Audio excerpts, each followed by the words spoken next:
Ça a été une super aventure humaine, en fait, Succession. Parce que tout le monde était dedans, mais à 200%. Donc j'imagine que tout le monde était conscient de la qualité de l'œuvre et que vous De la vouliez... série, Ouais. ouais, à fond, à fond. Du coup, forcément, ça Et aide tout le à... monde avait envie de voir les épisodes, de faire les scènes, Ah, c'est génial. de faire, de refaire. Donc, si tu veux, il y a des scènes difficiles, mais te dire que ça a été difficile, non, parce que ça a toujours été extrêmement bienveillant, Bien dynamique, accompagné. et hyper bien accompagné. Mais tout le monde était au taquet. Les auteurs venaient sur le plateau pour Ah, cool. regarder, pour corriger des trucs. Wow. Les ingé-sons étaient tous formidables dessus aussi, tous hyper précis, hyper engagés. Enfin, tout le monde était extrêmement engagé. Donc, quand tu es porté comme ça par toute une équipe, avec un super DA, bah, au final, tu prends plus de plaisir que de difficulté, quoi. Jérémy Bardot, c'est un mec bien. Voilà, j'avais envie de le dire clairement. D'autant plus que dans la série Succession, il incarne Kendall, le leader de la fratrie Roy, qui s'entre-déchire pour un empire des médias hérité de leur père Logan Roy. À l'image, c'est Jeremy Strong qui l'interprète avec brio. Preuve en est la ribambelle de récompenses qu'il a reçue pour ses 4 saisons sur cet énième bijou signé la chaîne câblée HBO. Jérémy fait donc Jeremy. Et le personnage, au même titre que l'acteur, est complexe, habité, à tendance bipolaire. Que pense Jérémy, de Kendall, de la série Phénomène? Comment travaille le comédien français? Et que pense-t-il de la question houleuse du moment, l'intelligence artificielle, sujet unique de la dernière assemblée générale du milieu? La réponse, c'est maintenant.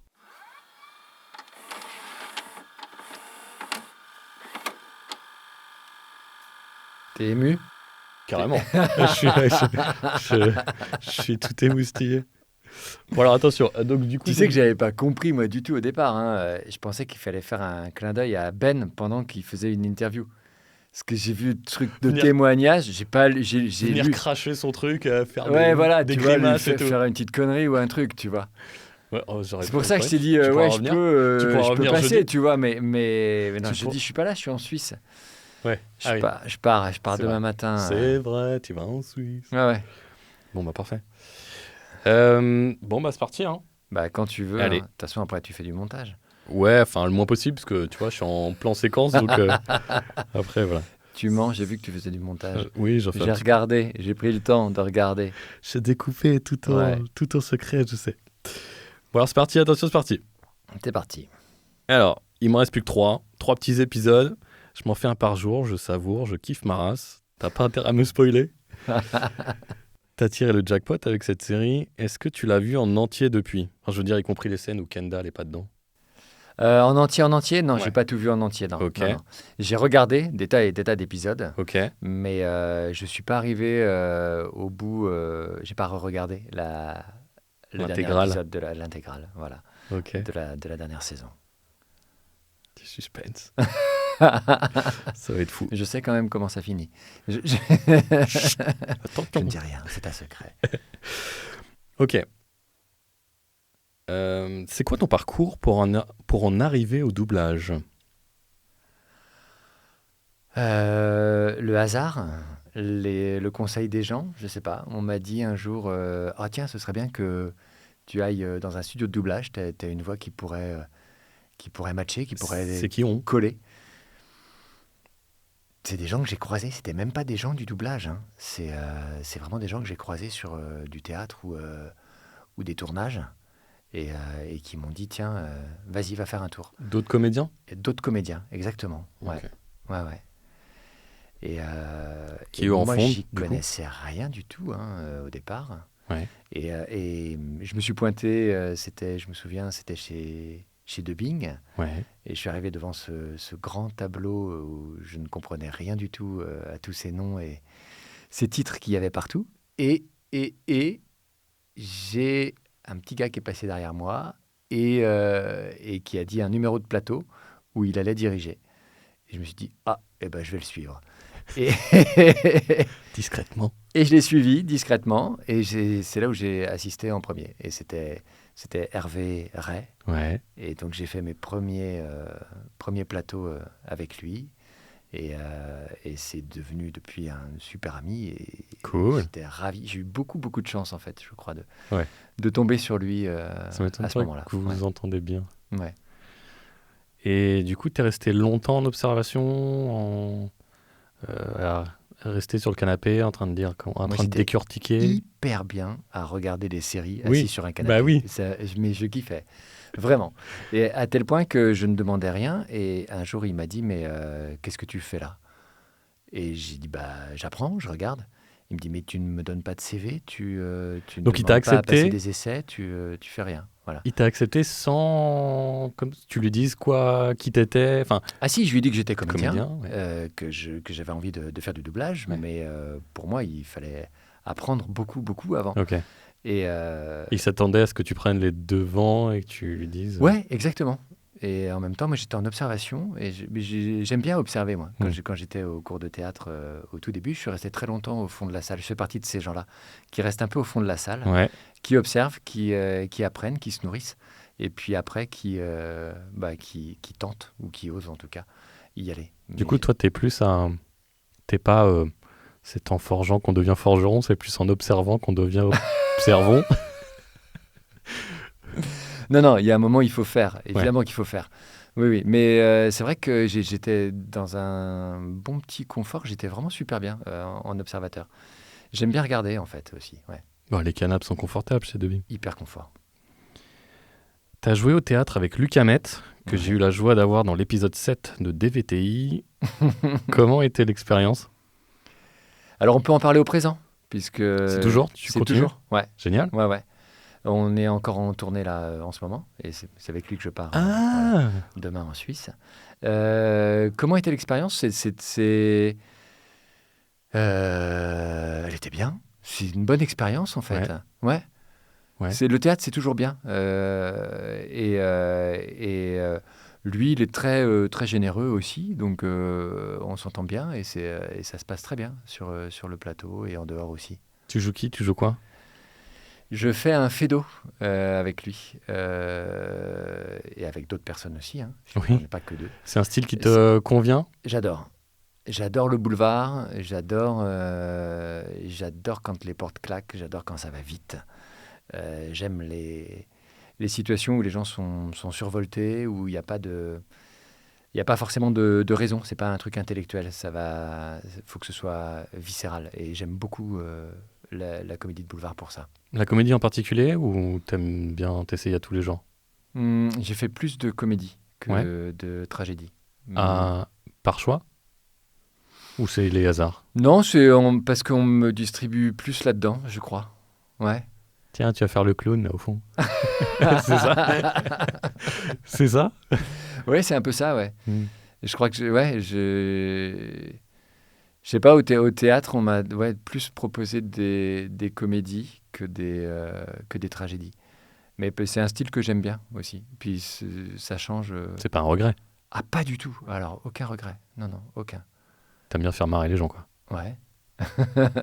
Cool. T'as fait du cinoche, notamment Paris de Clapiche. Oui. T'as fait de la téloche, comme Les Cordiers jugés flics ou Plus belle la vie. Et puis, j'ai plus de rime en hoche pour la suite de ma question. Donc, on fera 100. Enfin, j'avais moche, bidoche et galoche, mais je vois pas comment je pourrais Paris, les c'était placer. avec Juliette Binoche. Ah, ok, voilà. Tout trouvé. Bien joué, merci. Tu sembles moins faire d'images récemment. Est-ce que les rôles se raréfient ou est-ce un choix volontaire? Non, c'est pas un choix volontaire. C'est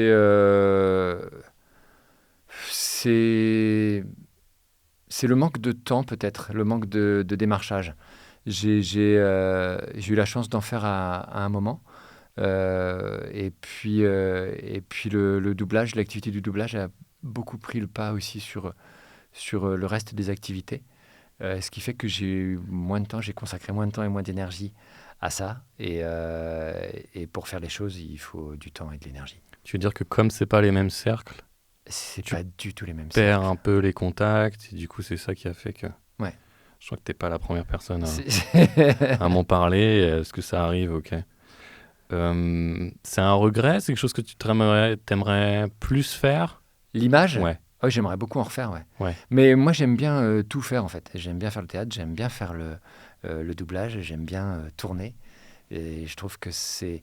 Chaque, chaque facette du métier, elle a ses attraits, elle a son excitation. Et je me dis que ça reviendra un jour, Ouais. le tournage, ouais. Il te faut un agent qui soit toujours sur le coup. Il faudrait un agent, il faudrait que je fasse ce qu'il faut pour réexister sur le monde de l'image. Tu repars de zéro ou dans ces cas-là? De zéro, je sais. Ça fait combien de temps que tu Oui, n'as pas fait peut-être, ouais.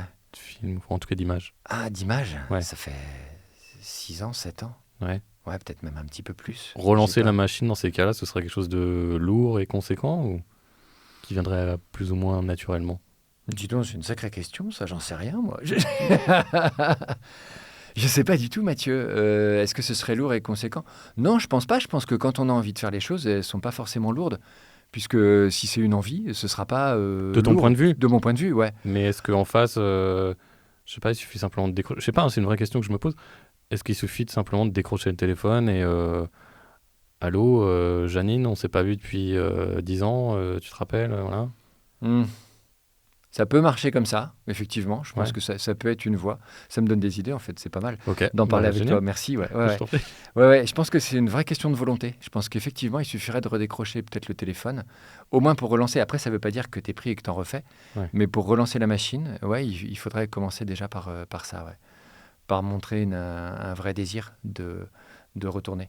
Tout comme quand tu as envie de faire du théâtre, bah, il suffit parfois d'en parler pour que ça se passe. Hmm. Et pour faire du doublage, bah, il suffit de le vouloir aussi, parfois, pour y arriver.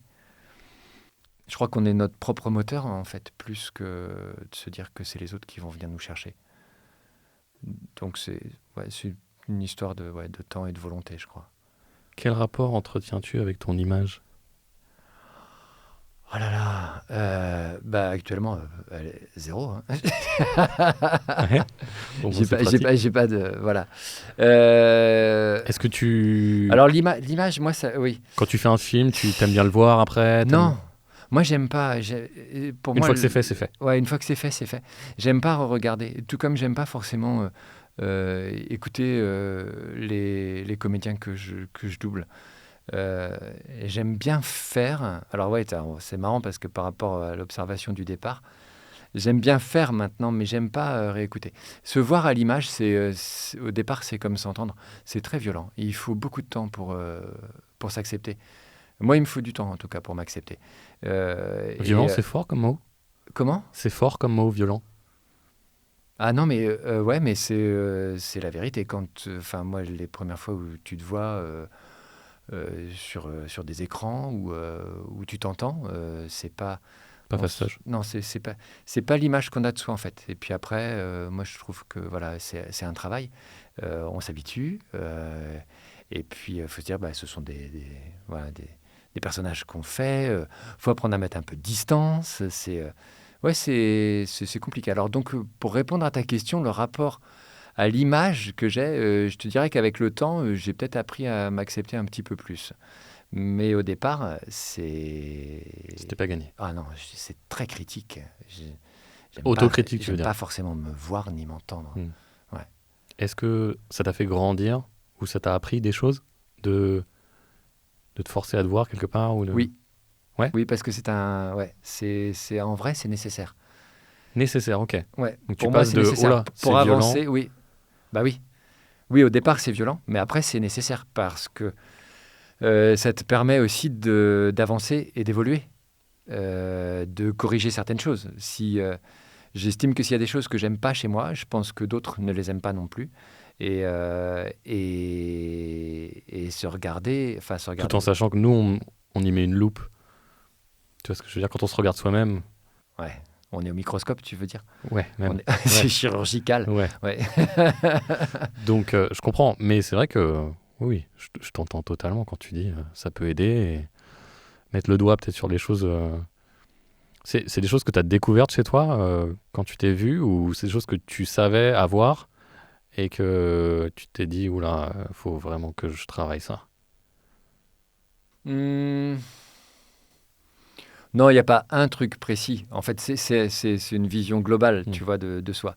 Tu, tu te vois jamais marcher ou tu te vois. Enfin, c'est rare, tu vois, tu te vois dans un miroir de face, mais tu te vois jamais sous tous les angles. Si c'est pas filmé, c'est pas quelqu'un qui le filme.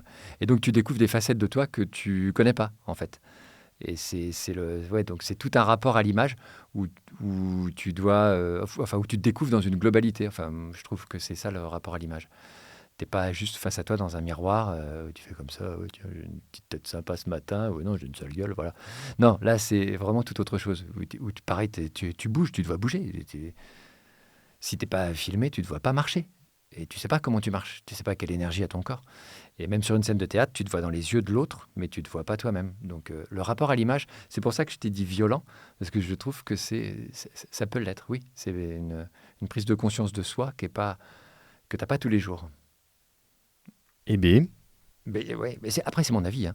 Il y a peut-être des gens à qui ça fait rien ou qui s'adorent, mais moi, je trouve que j'ai plein de défauts et que j'aime pas, en fait, tout simplement. Donc, il faut apprendre à vivre avec. ouais, je suis pas sûr. Je pense que même le mec le plus beau, la nana la plus jolie, elle va pas se voir comme les autres la voient. Oui, Et... c'est ouais, ouais, donc ouais, on doit tous avoir le même Ouais. rapport à l'image. Ouais. Alors le C'est même, peut-être pas, parce qu'il y en a, ça peut être pathologique même. Mais pathologique dans quel sens? ben,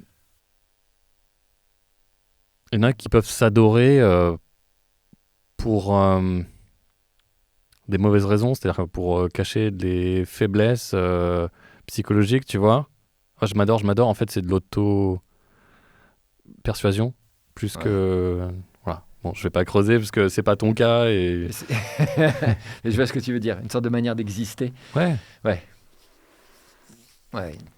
Enfin bon. Enfin bon. Tiens, je vais faire un petit truc live. Euh, hop. Te rapprocher bien. Tu veux le micro? Ouais. Oui.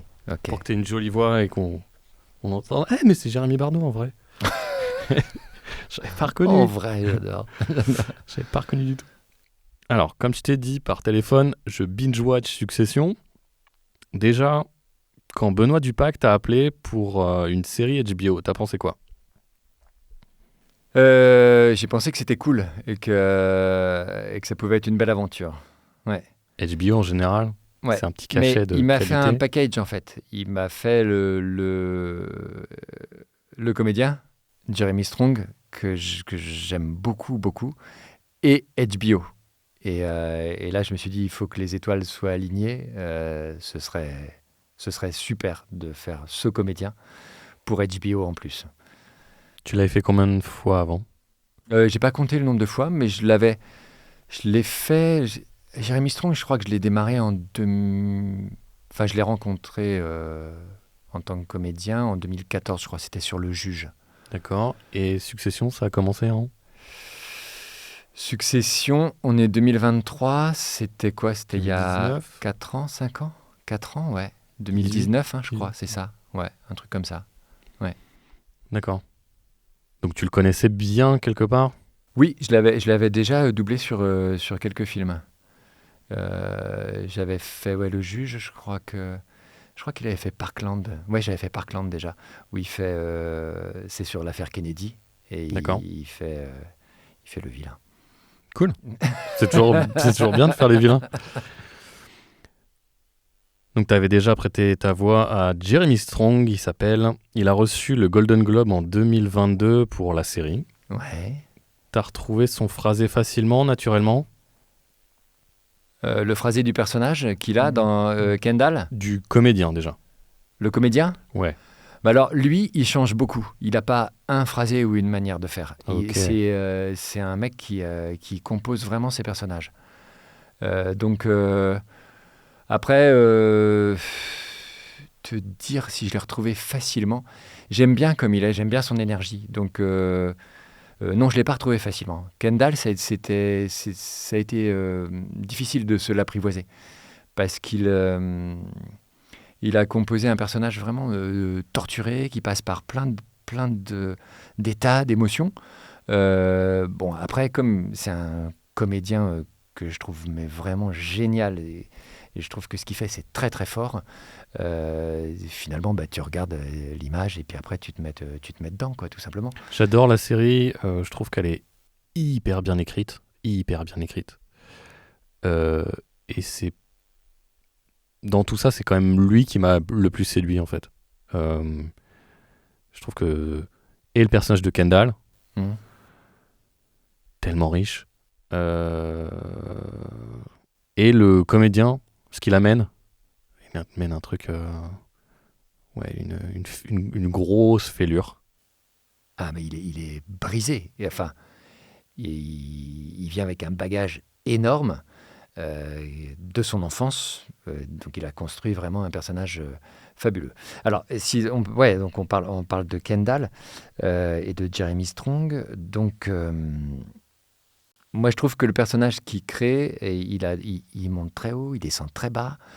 Il est... En énergie, tu parles ou en timbre? En énergie, en émotion. En timbre, non, pas forcément. Mais en émotion, il va très haut et très bas. Il est incroyable.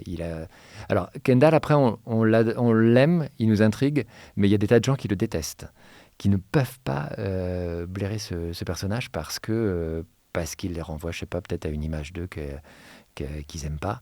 Il est très complexe, hein, et il est fou, en fait. Ou peut-être parce qu'ils ont du mal à le cerner, et du coup, ça les embête. C'est peut-être ça aussi, je sais pas. Ouais. Je peux l'entendre. Moi, je l'aime beaucoup. Je trouve qu'il a fait un travail formidable et que c'est vraiment un personnage... c'est pas la clé de voûte de Succession, mais le personnage que Jeremy Strong a créé est vraiment... il participe énormément à l'intrigue. C'est celui que je prends le plus plaisir à retrouver. Chaque scène où il est, tu vois, vraiment. Pourtant, il y a une belle brochette. Ils sont tous magnifiques. Ils sont tous exceptionnels. Absolument. Mais vraiment. Et encore une fois, l'écriture leur donne des belles scènes. Ouais. Mais pour moi, Kendall, il est... C'est-à-dire que chaque scène dans laquelle il est, et il amène cette incertitude. Tu sais pas ce qui va se passer, tu sais pas ce qu'il va penser, tu sais pas comment la scène va se dérouler. Parce que il est là et tu sais pas ce qu'il pense. Et il peut, comme tu dis, il est un peu bipolaire. Donc il peut amener la scène totalement d'un côté, totalement de l'autre.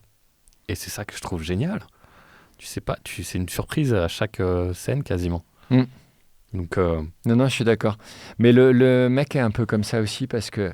Alors, petite parenthèse, oui, l'écriture, c'est vrai, elle est fabuleuse. Et on se le disait tous sur le plateau quand on enregistrait que chaque personnage était écrit, mais magnifiquement. Et ils étaient tous exceptionnels. Donc, je crois que tous les copains ont eu beaucoup de plaisir aussi à doubler chacun leur comédien ou leur comédienne. Et ensuite, on avait la chance d'avoir sur le plateau, de temps en temps, Yama Bass, celle qui fait la femme de Kendall. Oui. Voilà. J'en parlerai avec Benoît la prochaine fois, mais ça doit être... Ouais, t'en parleras avec Benoît. Ouais. Et donc, elle nous racontait, tu peux me dire, elle nous racontait les anecdotes. Et concernant Jeremy Strong, elle disait qu'il était totalement méthode américaine. Le mec est dans son personnage H24. Actor studio Actor studio. Si vous parlez à Kendall. Vous me parlez... Exactement. Wow. Il était Kendall. Et le mec ne sait pas faire semblant. Donc, tu vois, les moments où il était down dans la série, il était complètement, apparemment, aussi à ramasser à la petite cuillère sur le plateau, quoi. Donc, voilà, c'est un type qui est méthode américaine, qui est 100%. Il appelle tous les gens par leur prénom de rôle, de personnage. Ouais. Il ne les appelle pas par leur prénom civil. Wow. Okay. Donc, il est dedans. Et je pense que c'est ça aussi, peut-être, qui crée toute l'incertitude qu'on peut sentir dans le personnage. C'est qu'il ne joue pas, en fait, le gars. Il est lui. Il est. Voilà. Et il mérite largement toutes les récompenses qu'il a. Ah, c'est marrant que tu me dis ça. Autant j'avais senti plus ça chez Culkin, tu vois, qui joue son frère Roman. Il est tellement naturel dans son phrasé, dans son comportement, que je me dis, je suis pas sûr qu'il joue beaucoup. Je pense que c'est un peu lui. On a dû lui dire, mets-toi toi-même en fait, Ouais. mets-toi en scène toi-même. Mais ouais, Jeremy Strong comme ça. Ok. Mm. Mais moi, je trouve qu'au fur et à mesure des saisons, vraiment, ils deviennent les personnages, ou les personnages, Ouais. tu vois, deviennent. Après ça, c'est assez naturel dans chaque série qui c'est dure. très étrange ce qui se passe. Ouais. Dans chaque série qui dure, t'as les scénaristes qui puisent chez les comédiens pour nourrir leurs personnages autant que leurs idées à eux-mêmes, tu vois. Donc, mais ouais, c'est fort. Est-ce que tu dirais que vous partagez quelques similitudes ou au contraire, tu sens qu'il est très loin de ta personnalité? Le personnage? Oui, Ouais. on va parler de Kendall. Je pense qu'on connaît pas assez bien Jérémy pour... Kendall. Ah non, mais je pense qu'il y a plein de trucs, oui, qui sont proches de moi, de nous.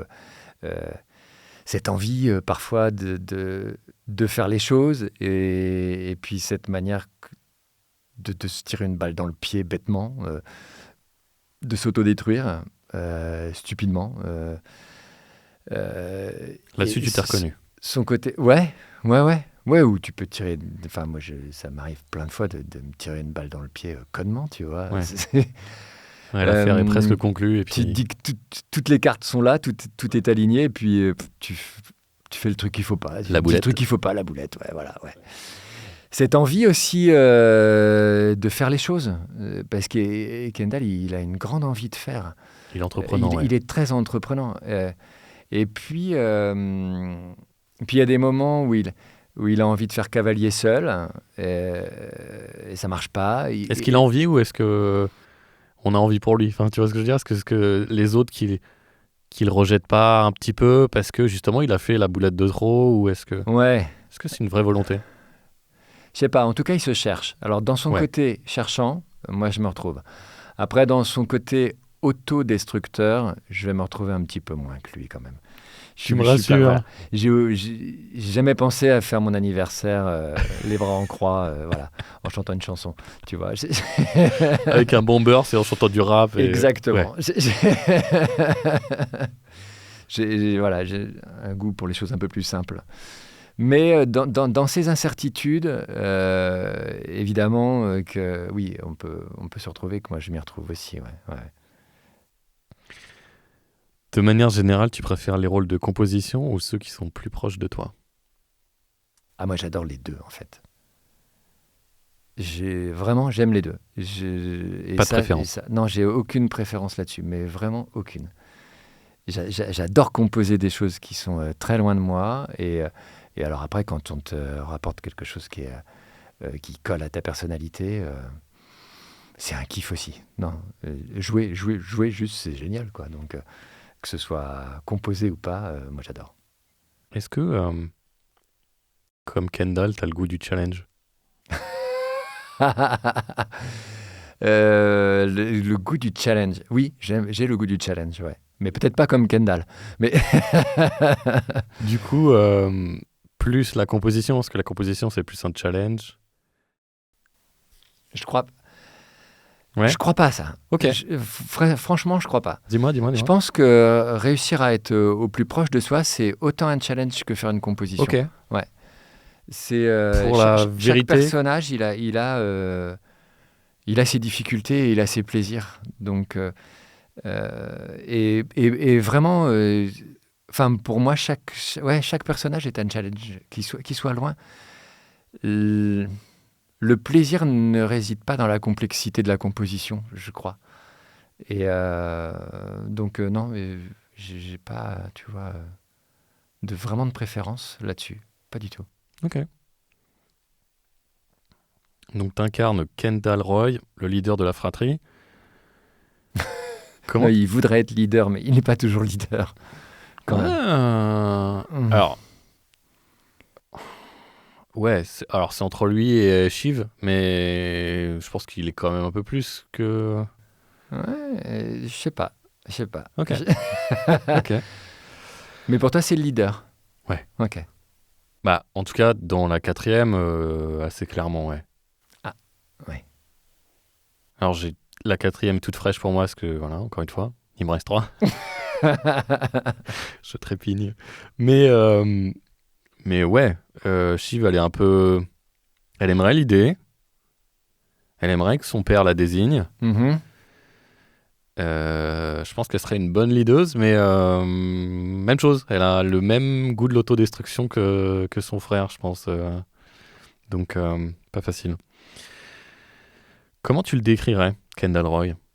Donc pour moi, c'est le meilleur perso de la série. Il oscille en permanence entre faiblesse et puissance. Un coup, il est pathétique de pusillanimité. Un autre, il domine le monde sans pitié, des affaires avec autorité. Et il est incarné avec humanité. Il a vraiment une gamme d'émotions, mais ultra impressionnante. Mm. Est-ce que ça t'a posé une certaine difficulté? Tout cet éventail. De réussir à le suivre. Ouais. Me dis pas, Ouais. il suffisait de suivre l'image. Ah non, non, non, Ouais. bah pas que. Ouais. Non, pas que. Allez hop. Non, non, oui, oui, oui, non, oui, c'est difficile. Il est compliqué à suivre. Il n'y a pas de cohérence, il est en roue libre tout le temps. Enfin, il y a plein de moments où il échappe. Il a des scènes avec des mots et des mots qui ne s'arrêtent jamais. C'est incroyable.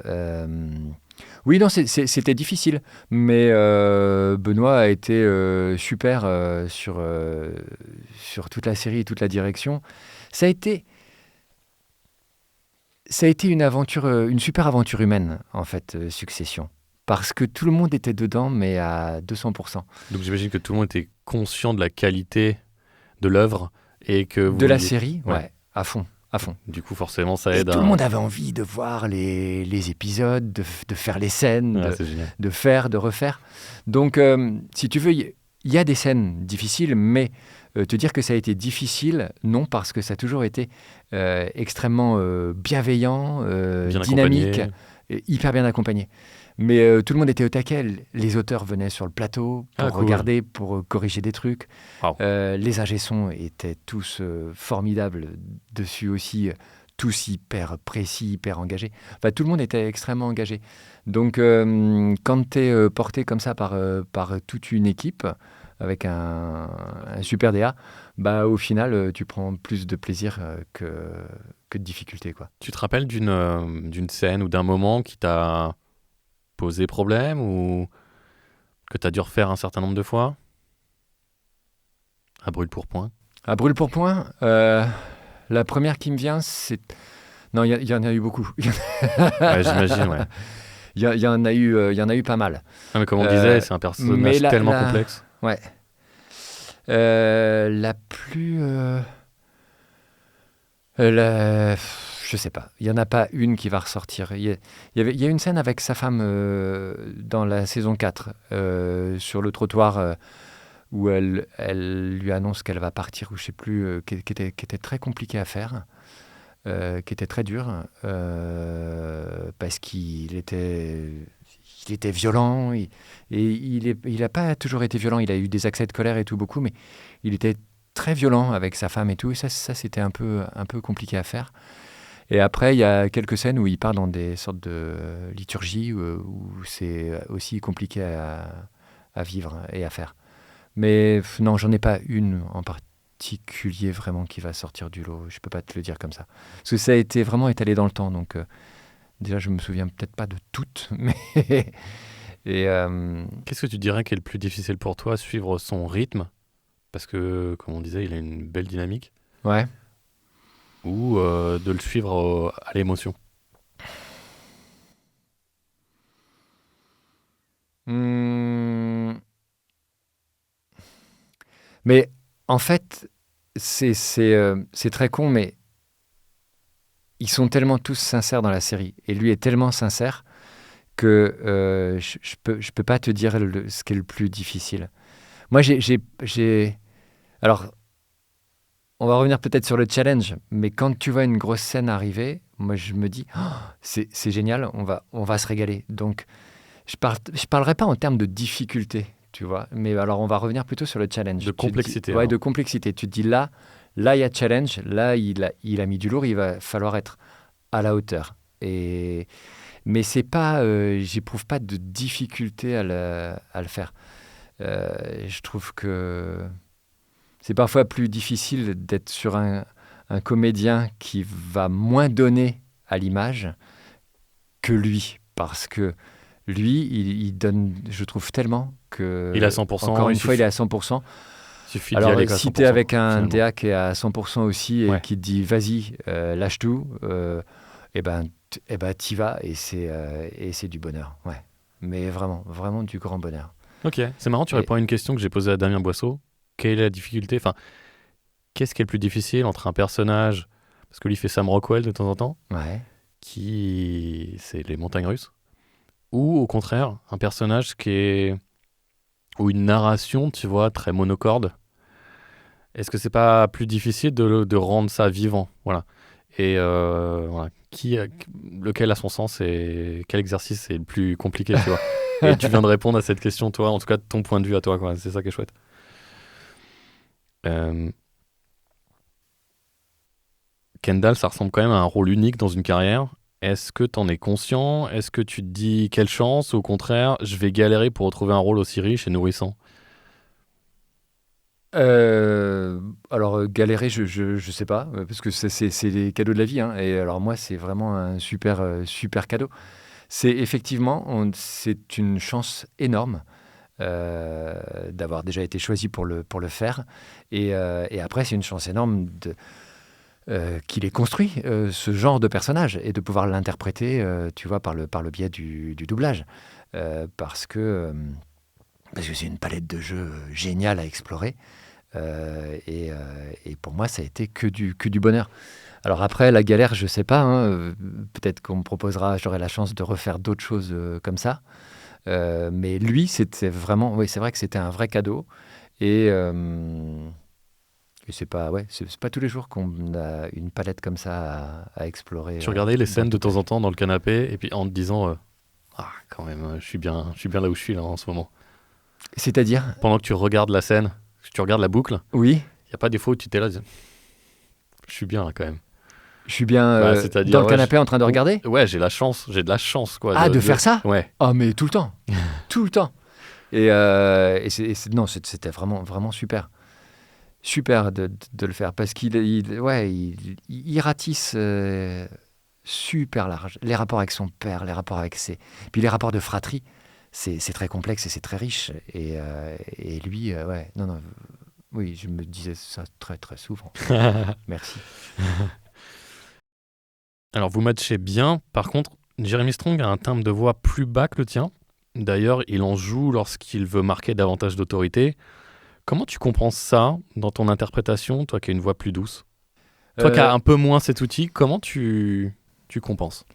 alors moi, je pense que je vais aller le chercher plus dans la diction et dans le côté plus saccadé parce que c'est ce qu'il cherche aussi. Quand il veut avoir de l'autorité, il change de rythme. Alors lui, il le fait un peu plus bas.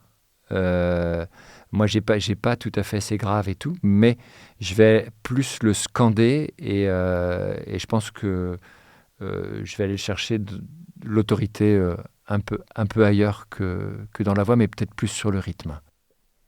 Est-ce que tu aurais tendance à projeter un peu plus? Je sais pas. Là, je peux pas te dire. Là. Ok. Ah ouais, ça dépend vraiment. Parce que, enfin, quand tu m'en parles, il y a plein de scènes d'autorité qu'il a, mais elles peuvent être très proches avec son père, elles peuvent être face aux journalistes, il me semble pas que ce soit une question de projection. Ouais, je pense que ça va être plus vraiment sur le, Le rythme. sur le rythme. Ouais. Ok. Comment vous avez enregistré en track? Les deux. Les deux, mon capitaine. Les deux. La période faisait qu'on a eu plein de moments où on était malheureusement tout seul, puisque on a démarré avant Covid. On enregistrait tous ensemble, enfin tous ensemble, beaucoup ensemble, puisque c'est un truc familial. Mhm. Donc tout le monde passait et voilà. Et ensuite on a enregistré tout seul, beaucoup. C'était un peu triste. Enfin, moi, je l'ai vécu un peu tristement. Et puis après, sur la saison 4, Ben nous a à nouveau beaucoup plus réunis. Et c'est... Enfin, moi, j'adore jouer avec les copains, donc pour moi, c'est primordial qu'ils soient là, quoi. Voilà. C'est rare hein, qu'on me dise moi je préfère en track. Pourtant, je sais qu'il y en a qui préfèrent quand même. Être tout malgré seul. Ouais. Ouais. Pour X raisons. Mais c'est vrai que là, quand tu es dans une fratrie ou un effet, un ensemble, c'est un ensemble, ce casting. Ah oui. C'est chouette de le faire ensemble. Ah oui, oui. Non, mais c'est formidable hein, de croiser les copains et de répondre directement. Et de répondre directement à ton frère, ta sœur, ton père. Voilà, ça se fait... Enfin, moi, je trouve que c'est beaucoup plus enrichissant, en fait. Est-ce que tu trouves que la dynamique du personnage changeait en fonction de la personne à qui il s'adressait ? Bien sûr. Ah oui. Toi, tu l'as vécu comme ça aussi ? Oui, oui, oui. Mais ça marche sur tous les rôles. Hein. C'est pas que Kendall. Hein. Ouais. C'est que quand tu as un copain qui est à la barre ou une copine, tu réponds pas pareil que si tu es tout seul dans ta tête. Et puis, ton rythme change. Ça, oui, mais... Et l'énergie en fonction des personnages à qui tu t'adresses. Voilà. Oui, toujours. Toujours. On peut pas être pareil. Ouais, parfois, on peut être un peu concentré, quand je dis on, le comédien, un peu concentré sur son rôle et de se dire... et de concentrer sur son arc narratif en disant il faut que je construise mon personnage du début de l'histoire à la fin et je reste dedans, tu vois, et d'être un peu prisonnier là-dedans et d'oublier un peu ou tu vois, de passer un petit peu rapidement sur cette dynamique qui change en fonction de l'interlocuteur. Oui, alors peut-être que ouais, mais c'est. T'as jamais fait la réflexion ? Non, j'ai jamais pensé, mais je pense que c'est une erreur en fait de faire ça. Et t'as raison, faut être vigilant là-dessus parce que moi je pense que l'énergie change en fonction de l'interlocuteur à chaque fois. C'est obligé. Bon. Je crois qu'on a fait on a fait le chapitre Succession. Succession. On va parler un petit peu d'autre chose. Quelle est l'ambiance de plateau dans laquelle tu préfères travailler, studieuse ou déconne ? Alors moi, déconne. Ouais ? Ouais. C'est la déconne qui te libère ? La déconne, oui, totalement. Ouais. Trop studieux, ouais, j'ai du mal. Je sais pas si j'ai raison de dire ça ou pas, mais je trouve que plus... On a tous nos sensibilités chacun. Hein, ouais, la déconne et les blagues, je trouve que moi, ça me garde vivant, ça me met en énergie. Ça permet d'avoir aussi du naturel. Et puis, franchement, c'est mieux de se marrer que de faire la gueule, quoi. Non, c'est sûr. Il y en a, tu vois, qui peuvent se disperser quand c'est trop déconne. Et du coup, ça peut être plus compliqué de recentrer. Oui, je vois ce que tu veux dire. Ouais. Donc, mais... Non, moi je préfère, je préfère la déconne et après, être concentré juste au moment où il faut. Et puis ça permet aussi de libérer parce que trop studieux, parfois, tu vois, les journées peuvent être dures à vivre quand tu es sur des films où il y a beaucoup d'émotions et tout ça. Et je trouve que c'est bien de lâcher et de déconner au maximum. T'as besoin de libérer, toi. De libérer, ouais. Tes chakras, d'ouvrir tes chakras. À fond, ouais. Ok, d'accord. Qu'est-ce que tu préfères dans ton métier ? Allez, je te laisse réfléchir, j'y vais. Putain, les questions, Mathieu, j'adore. Qu'est-ce que tu préfères dans ton métier ? Oh là là.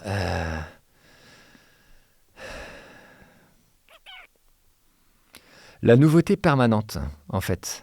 Je crois que c'est ça qui... Ouais, c'est ça que j'aime bien dans mon métier. C'est qu'il n'y a pas une journée qui ressemble à une autre. C'est que hier soir, je ne savais pas que j'allais être là ce soir. Tu vois, et ça fait partie du métier. C'est les surprises. Ouais, dans mon métier, ce que j'aime, c'est les surprises. C'est vrai que je t'ai un peu prévenu au dernier moment et toutes mes excuses. Et au fait, non, mais il y a plein de fois où tu ne sais pas ce que tu vas faire le lendemain. Et c'est... dans mon métier, ce que j'aime bien, c'est ça, c'est la découverte et la surprise. Parce que quand tu vas sur un plateau, tu sais jamais vraiment ce qui va se passer et ce que tu vas vivre. Et ça, je trouve que, ouais, moi, c'est ce que je préfère dans mon métier. Donc toi, t'aimes les surprises. Parce qu'il y a plein Ouais. de gens qui aiment pas ça. Moi, j'aime bien les surprises. Ok, Ouais. c'est bientôt Noël. Tu vas être gâté. Tu travailles combien de jours par semaine? De manière générale. Tu penses, tu dirais. Euh, alors, non, mais elle est compliquée ta question. Vraiment, combien de jours je travaille? Ouais. Bah, là, comme j'étais au théâtre, je travaille 7 jours sur 7 en fait. Ok. Donc, j'ai Tu dirais que c'est une moyenne? soit un Tu travailles plateau. tous les jours, tous les jours, tous les jours? Bah, cette année, de janvier à juin, j'ai travaillé 7 jours sur 7. Ça, c'est quand t'avais une pièce. Ouais, j'étais sur scène le soir et voilà. Après, et après, en même temps, on dit travailler, mais moi, j'ai jamais l'impression de travailler, si tu veux. Donc, c'est ça qui est compliqué dans ta question. C'est que je travaille 7 jours sur 7 et en même temps, je travaille pas 7 jours sur 7. Juste, je fais des trucs, quoi, tu vois. Donc, c'est pas. Combien de c'est fois pas du es-tu travail. rémunéré? J'aurais dû dire. Combien de fois je suis rémunéré?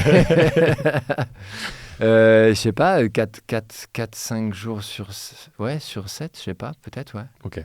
Donc, Ouais. comme tout le monde, finalement. Un mec qui travaille à la poste, je pense qu'il travaille aussi. Il travaille ça, il 4, travaille 5 5 jours quoi. sur 7, ouais. Ouais. Ouais, donc ça doit être ça, ouais. T'es dans la norme. Ouais. Je suis dans la norme. Ouais. Non, mais il y a pas une. Tu rencontres un mec dans une soirée qui te dit ouais, moi je fais ci, je fais ça, et toi tu lui dis bah moi je suis comédien, et puis il y a pas une fois où t'as cette question qui arrive et les mecs, enfin parce que comédien, tu vois, ça veut. Ah, genre on est une espèce à part Bah, et on ouais. vit différemment. Alors une Ouais. espèce à part, j'irai pas jusque là, mais en tout cas, ça suscite pas mal de questions et de qu'est-ce qui se passe derrière quand vous bossez pas, qu'est-ce qui se passe et comme tu dis. Travailler, c'est pas que. Enfin, être rémunéré, c'est pas que être sur scène. Ça peut être aussi. Ça compte. Il y a les répétitions que les gens ne voient pas. Parce que les gens vont te dire ouais, mais t'es sur scène, c'est bien mignon, mais c'est 1 heure et demie par jour, donc ça compte pas comme Oui. une journée. Mais il y a toutes les répètes que t'as fait avant, et ça peut durer des jours, des jours et des jours. Oui. Non, mais c'est ça dans la notion de travail. C'est-à-dire que. Donc c'est une question qui est faut complexe, savoir finalement. si travailler, c'est être derrière un micro, ou si travailler, c'est lire un bouquin, regarder un film ou lire un scénar. Enfin, il y a plein de manières de travailler, tu vois. Quand tu lis un bouquin, pour toi, c'est du travail? Non, c'est du plaisir aussi, mais j'apprends des trucs aussi. Et je me resservirai peut-être d'un truc que j'ai vu dans un bouquin, dans un film, pour C'est toujours dans un coin de ta pour tête? nourrir un personnage. Ben, on est des drôles d'animaux quand même. Hein. Enfin, on travaille. Les comédiens ou... Ouais, les comédiens. On est notre propre instrument. Donc, chaque truc que tu vis ou que tu perçois, il y a un moment où tu peux t'en resservir aussi. Tu le fais consciemment, ça, nourrir la bête, pour reprendre ton expression? En regardant des films, des Consciemment. séries, en lisant. Non, je crois que ça se fait maintenant. En allant au théâtre. Ça se fait comme ça, tout simplement. Enfin, ouais, il n'y a plus. C'est pas toi qui te dis, faut Ah non, que je jamais. nourrisse mon imagination. Non, moi je me force pas à faire les choses. Ouais. J'aime pas ça. Je vis les trucs et puis après, Au ressenti. ils arrivent et puis c'est tout. Mais tant mieux. Une autre question qui va te plaire. Est-ce que tu as déjà eu envie d'arrêter? Pourquoi? Elles sont balèzes tes questions, Mathieu. Elles sont très balèzes. Je les ai empruntées, il y a un mec qui me les a soufflées, il m'a dit faudrait que tu poses ce genre de questions. En regardant le podcast, voilà. Alors, Dire. est-ce que En tout j'ai cas, ces deux-là. déjà eu envie d'arrêter? Mais d'arrêter quoi? Le métier ou Ouais. un projet ou Non, le métier. Est-ce que il y a un projet qui t'a Mais il y a paru plein de fois où on me dit- insurmontable ou est-ce que il y a eu une période d'attente entre deux cachets un peu trop longue ou est-ce que, je sais pas, ça peut venir de pas mal de... Mais plein de fois, je crois, quand Ah ouais on se pose la question. Ouais. Enfin, moi, je me pose la question. Arrêter très souvent. carrément? Ouais. De faire autre chose, de se dire qu'est-ce que je pourrais faire d'autre. Et après, Pourquoi tu te poserais cette question? pourquoi je me la pose? Je sais pas. Je sais pas pourquoi je me la pose. Quand est-ce que tu te la poses? Parce Quand que... tu travailles pas, du coup, entre deux tafs? Non, même quand je travaille, parfois, Ah je ouais, me pose la question. Ouais. il n'y a pas de raison, ça. De me dire, tiens, pourquoi je fais ça Ah, donc c'est une question de quel sens légitimité, alors. ça a, ouais. Légitimité. C'est un problème de... C'est pas de la légitimité, c'est peut-être... euh, c'est une interview psy, en fait. C'est totalement psy, ton Pardon, truc. mais j'aime bien rentrer dans le, Ouais. Attends, alors, dans le est-ce pourquoi que je du me comment. pose la question? D'abord, oui, je me la suis posée plein de fois, mais à différents moments de ma vie et pour des raisons très certainement différentes. Ok. Euh, Moi, je pense que rien n'est jamais acquis. Et il faut se poser la question très souvent de pourquoi tu te lèves le matin, où tu vas et à quoi ça sert. Tu penses qu'il faut te la Et poser comme question? moi, je me la pose. Ok. Ouais. Et pourquoi j'ai encore envie de faire ça? Donc, après, tu dis, est-ce que ça va être dans des périodes où il n'y a pas de travail? Moi, quand il n'y a pas de travail, j'ai très envie de travailler. Donc, c'est pas quand il n'y a pas de travail que vraiment je vais me poser le plus la question, je crois. La question, non, elle se pose, c'est pas tous les jours, hein, mais c'est très souvent que tu te dis, tiens, et si je faisais autre chose, qu'est-ce que je pourrais faire d'autre dans ma vie Donc c'est plus une que question comédien? innocente, c'est pas un vrai questionnement en te disant peut-être que ce métier a une fin, peut-être que... Bah, tu sais, à la fin de chaque contrat, je sais pas, mais t'as une femme, moi, quand je suis sur scène, bah, après, à la fin d'un projet, je me dis, tiens, peut-être que c'était la dernière fois que j'étais sur scène.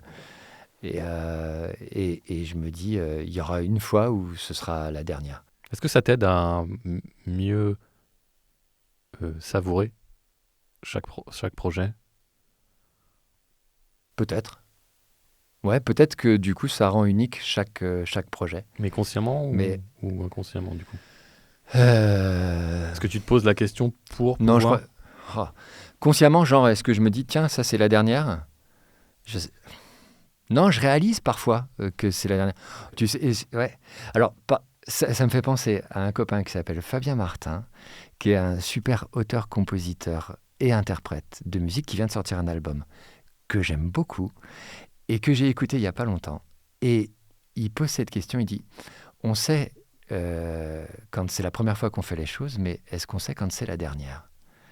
Et moi, ça, j'aime beaucoup penser à ça. De se dire, tiens, et si ça, c'était pas la dernière, en fait? Et si c'était la dernière? On ne sait pas. Et je trouve que ça, en avoir conscience, se dire, tiens, ben là, c'est peut-être ma dernière. J'en sais rien. On verra. C'est pas jouer à se faire peur quand même, c'est Non, c'est le but. avoir conscience des choses. Ok, Moi, ça me permet d'avoir conscience des choses. Mais après, j'ai pas envie que ce soit la dernière, hein. j'imagine Et bien. tu vois, Ouais, j'imagine bien, j'espère. Comment tu gères l'entre-deux rôles? Tu stresses un peu, tu vis ta vie comme si de rien n'était, entre deux cachets. je fais plein de trucs. Je fais. Tu fais diversion pour pas trop y penser. Ouais, c'est ça. Ouais, je crois. Ouais. Des trucs artistiques ou... Des trucs artistiques et pas artistiques du tout. Je vais marcher dans la forêt, je vais faire des travaux, je vais faire des trucs manuels, des trucs concrets. Je vais écrire, euh, voilà, je vais faire ma vie en fait. Je vais m'occuper de mes enfants. T'écris quoi? J'écris des trucs perso, j'écris Mais plutôt des romans, des pièces ou des... Ou non, rien. des trucs qui Un n'ont journal pas intime forcément ou- de but, tu vois. Juste, Ok. juste j'écris. J'aime bien coucher sur le papier les choses. Et puis peut-être qu'un jour, il leur sortira quelque chose, j'en sais rien. Ta façon à toi de créer aussi, enfin de continuer à créer. en Ouais, tout d'avoir cas. des trucs concrets, Ouais. voilà, de revenir à soi, ouais, peut-être. Ouais. Récemment, Hollywood a été en grève. Peux-tu nous expliquer comment et pourquoi ça a impacté le monde du doublage en France? Bah parce que tout s'est arrêté là-bas. Ils ont une solidarité entre eux qui fait que quand ils s'arrêtent, ils s'arrêtent. Et alors ça n'a pas arrêté complètement tout le monde du doublage, ça a arrêté les productions américaines. Donc il y a encore beaucoup de séries européennes et asiatiques et sud-américaines qui sont doublées en France. Mais toute la production américaine, quand ils se sont arrêtés, les tournages s'arrêtent et nous, derrière, on ne reçoit plus les productions américaines. Voilà. Mais leur combat est totalement légitime et mon avis, c'est qu'on devrait les soutenir beaucoup, beaucoup et être très solidaires aussi avec eux. T'as suivi toutes les négos, les revendications? J'ai suivi comme j'ai pu parce que je ne suis pas un féru d'information. Mais oui, j'ai suivi leur mouvement, pourquoi ils se battaient, ce qu'ils ont obtenu. Et il faut qu'on soit très très vigilant en France aussi pour la suite des événements. Mais pas que dans le monde du doublage, hein, sur le combat que les comédiens américains ont mené. Je pense qu'il faut que les comédiens français le mènent aussi de leur côté. Et il faut extrapoler plus loin que le doublage. Alors, justement, l'intelligence artificielle. On est en plein dedans. Le mot qui fait peur, qui sonne comme un coup de tonnerre. Est-ce que tu penses qu'il faut la craindre? Comment vois-tu les choses dans un avenir plus ou moins proche?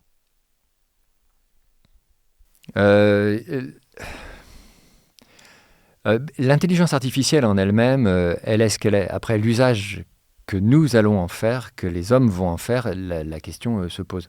Et se pose la question de notre place, en fait, au sein d'une société qui pourrait être gérée par des intelligences artificielles.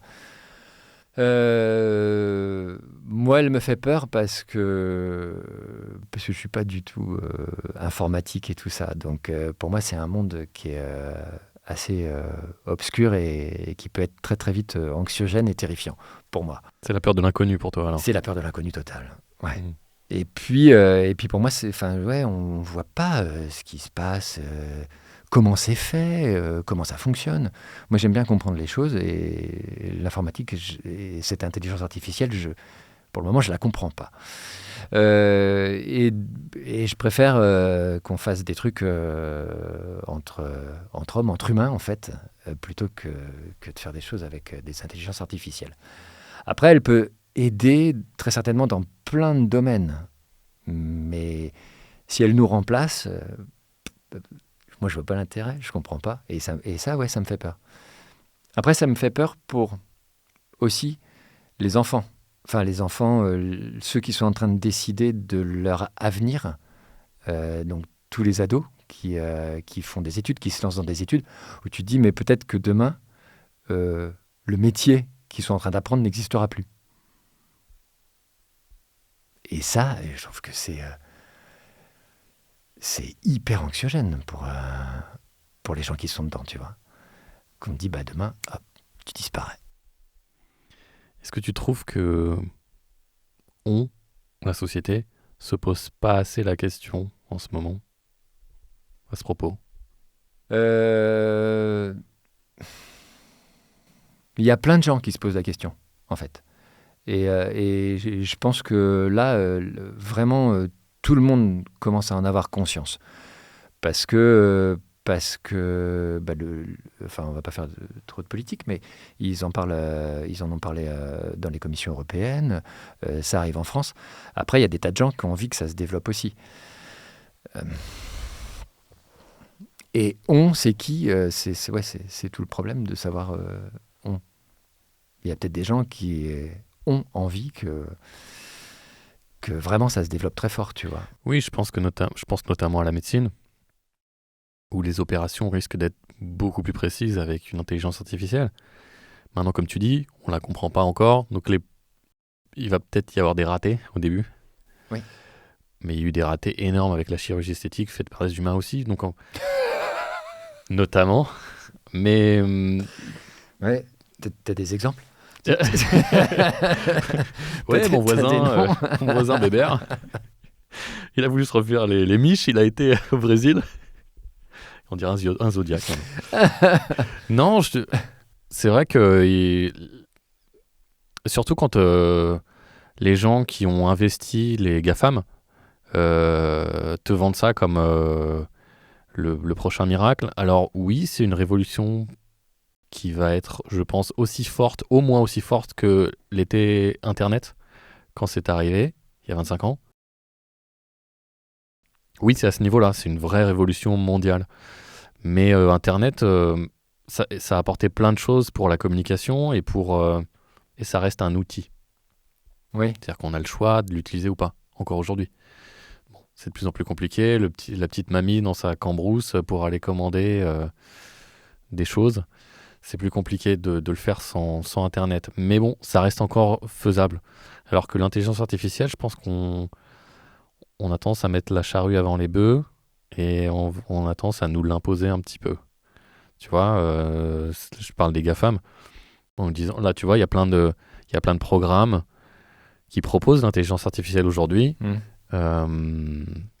On l'a pas demandé, c'est eux qui nous l'ont imposé. Quand tu ouvres Skype de Microsoft, tu as un petit assistant, tu vois, ça paraît tout bête, hein, mais qui vient te dire bonjour, tu veux te chatter avec moi? Bah non, j'ai pas envie de chatter avec toi, t'es personne. Qu'est-ce que tu viens Non, j'ai comme parlé à un mur, mais tu vois, ChatGPT, c'est vrai qu'on en a beaucoup parlé toute cette année parce qu'on s'est rendu compte que ah ouais, ça peut aller loin et le truc, il peut écrire un roman quand tu lui... Mais ouais, alors, donc on est encore sur la nouveauté, la merveille, et on présente ça comme quelque chose de, tu vois, novateur, mais effectivement, il y a des vrais dangers pour l'humanité, à savoir, bah oui, mais une fois que l'IA aura remplacé tous les emplois, qu'est-ce qu'on fait, nous? Oui, alors il y a la question des emplois, après il y a la question de l'apprentissage, et puis il y a la question de la culture aussi. À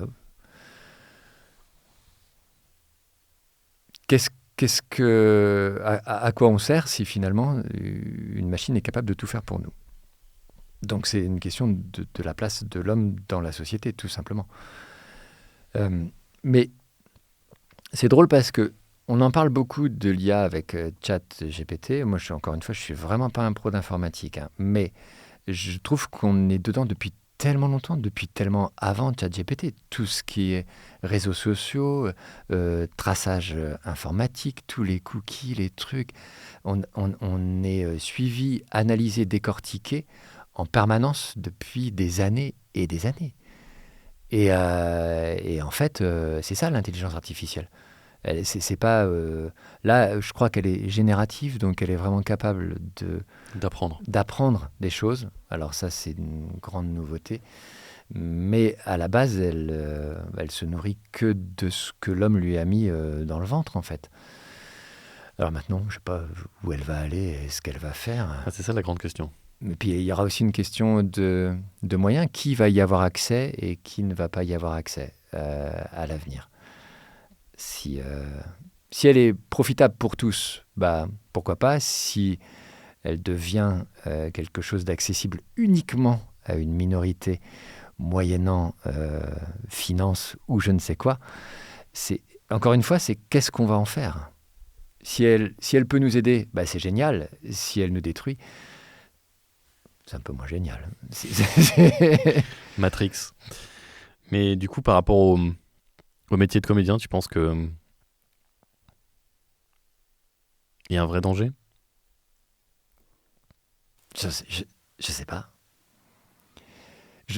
Franchement, ça dépendra de ce que nous, humains, on décide d'en faire. Oui, il y a un danger. Et quel danger il peut y avoir, en fait? Est-ce que l'intelligence artificielle va vraiment tout générer? Est-ce qu'on va pouvoir se passer de l'humain de A à Z? J'en sais rien. Il y a beaucoup de gens qui disent « Ouais, bah alors finalement, pour le spectacle vivant, ça va être formidable. » Peut-être que pour le spectacle vivant, finalement, ça va être formidable parce que les gens auront envie de retourner voir des gens. Mais je ne sais pas, parce qu'après, est-ce que le public aura envie de sortir de chez lui pour aller voir des vrais gens sur scène? J'en sais rien. Je reprends l'exemple de ma petite mémé dans sa campagne, au fin fond du Cantal. Ça m'étonnerait qu'elle prenne sa voiture pour venir sur Paris, regarder et venir voir une pièce de théâtre Moi, je crois pas non plus. Tu vois. Bon, j'ai des doutes. Peut-être, hein, mais... Non, mais c'est une vraie interrogation, une vraie question et qui est assez anxiogène. Maintenant, on verra. Là, vraiment, j'ai pas de boule de cristal. Hein. Qui vivra verra. En conclusion, qu'est-ce que représente le divertissement pour toi?